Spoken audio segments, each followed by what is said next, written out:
আবু সাইদ ভাই তার মাহফিল ছিল পঞ্চগড় আটোয়ারি থানার মধ্যে। ওই পঞ্চগড় আটোয়ারির মধ্যে তার 7 তারিখে একটা মাহফিল ছিল।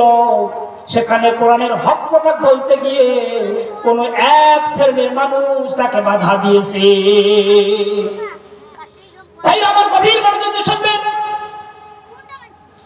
কোরআনের কথা যারা সহ্য করতে পারে না, হাদিসের কথা যারা সহ্য করতে পারে না, তিনি বলছিলেন যে ভারতের কোন এজেন্ট বাংলাদেশের মধ্যে কায়েম করতে দেওয়া হবে না।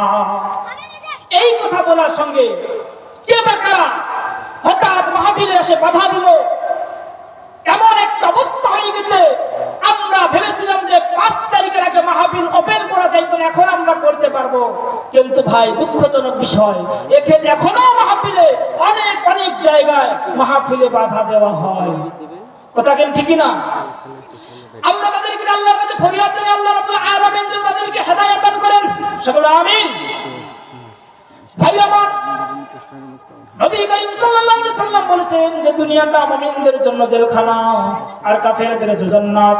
মুমিনের দুনিয়ার মধ্যে জেলখানা হলে কেমন?